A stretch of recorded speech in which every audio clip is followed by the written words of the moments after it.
Welcome back, friends. So Sarah was doing an excellent job comparing what looks like a dark night of the soul person is mired in, mortal sin, and of course that will be a life that will be bleak. And she was contrasting that to a soul who is in a state of virtue and has been deprived of the sensory um, pleasures of God. There can be some similarities, and she was making a contra to that. So that's how you make definitions, right? You make a statement, then you look at things that are similar and things that are different. That feeling of anxiety within the soul. And what I want to propose right now is to look at this idea of depression. And I came across this little gem of a book uh, by Aaron Kheriaty called The Catholic Guide to Depression: How the Saints, the Sacraments, and Psychiatry Can Help You Break Its Grip and Find Happiness Again. Aaron Kheriaty, I follow on Telegram very often. He is a tremendous, he's one of those tremendous thought leaders in the world today. So, depression. So we'll come to definition. So we're going to do format just the same. Depression means englobement. So what does englobement mean? The act of enclosing within, or as if within, a globe, in a world without hope, even more unrelenting and unrelieved than Dante's passage through hell, or the post-apocalyptic world of Cormac McCarthy's The Road. My friend Sarah and I, we don't. But here we are. She talked about hope, and she certainly talked about Dante's passage. Depression means losing grip on simple human hope. So we're not even at that theological virtue. We're talking about simple human hope. It means losing the basic tendency or appetite to expand, to rise. It is to be trapped and sinking. And there can be a tendency among some to have a shallow understanding of the human person by not attending to the helomorphic composition of both body and soul. There is that promise I made you back in the beginning. We're picking up now a true helomorphic anthropology of man. Some just want to think we're all spirits, some things we're all material, and some things we really can't know what we can know. That.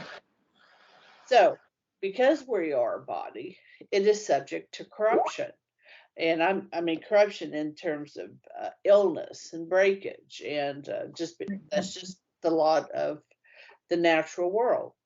And that corruption produces symptoms. The soul is also wounded by sin and ignorance. And so the soul, Teresa of Avila, I mentioned the martyr before, she suffered from melancholia. And Teresa of Lisieux tended to neurosis. She lost her mother when she was young, then her substitute mother went into Carmel, and she was a bit of a nervous soul until she was healed. And her father, St. Louis, suffered from mental illness. And I think it will be helpful just to take a little time to see what was going on with Mr. Lewis. After several strokes that year, Lewis Martin began to suffer quite severe memory lapses, difficulty in speaking, fixations, unwarranted fears, periods of depression. So there's a whole host, right? DSM-5, a whole host of things that could be going on with the human person. And we're just focusing on depression and exaltation. And he desires to run away and hide. Causing great anxiety to his family, he would disappear from the house without telling anyone where he was going. That reminds me of the memory care units in Alzheimer's. Later, his condition was diagnosed as progressive vascular brain disease and arteriosclerosis throughout his brain that evolved over a decade, 10 years. Right. Lewis is experiencing a trial of body and soul, and both elements need to be addressed to be truthful about the human person. I think there's a really good, well, I mean, even Ignatius, like you think about St. Ignatius of Loyola, and this is back what, Ignatius of Loyola's the 1300s, somewhere right around there. You know, we think we're so smart. We think psychologically, oh, well, we know everything about the body now because of the mind and because we've got all of these. 1300s is about Aquinas. I think he's more towards 15? the 15th. Oh, no, he's after the Reformation. Yes, you're right. Yeah. He's after the Reformation. But all things considered, you know, the whole point is that we're so arrogant and thinking ourselves so wise about, you know, the difference between like, oh, how to treat the body or how to treat the soul, right? We you know, we've covered psychology. We have all this medication for the brain. We know that you need dopamine and serotonin and blah, blah, blah, right? All of these things, right? Even in the late 1500s, when St. Ignatius is going through this period, he understood that there are consolations that are given. There are bodily consolations, right? One can eat a piece of cake and now you're happy. Your mouth is, you know, your mind is in rapture. Oh, this is so good. Your stomach is happy. You've got a smile on your face because the food was so good. But then there are also spiritual consolations, you know, where you can enter into prayer and be filled with a sense of interior joy, right? That just comes.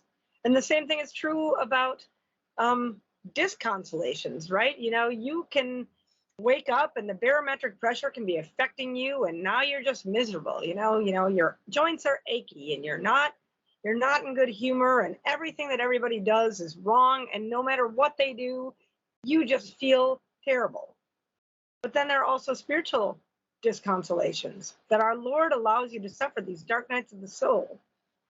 And St. Ignatius, back in the 1600s, early 1600s, was very capable of articulating that the human person must be able to learn to distinguish between a physical consolation and a physical desolation and not equate them to spiritual consolations and spiritual desolations. And, you know, with all due respect to all the people who are trying to engage in medicine, the minute that they have divorced themselves, like that is why Aaron Kheriaty is so important right now, right? Because he absolutely sees that there is a mind and body connection, but there is also a very present spiritual element that in the life of a Catholic person must be taken into consideration. And the Catholic person who is truly wanting to engage with depression, you know, you can't just exorcise someone. There are very certain times where our Lord went and he cured the sick specifically because the only ailment that they had was a bodily ailment, and he healed them of their bodily ill.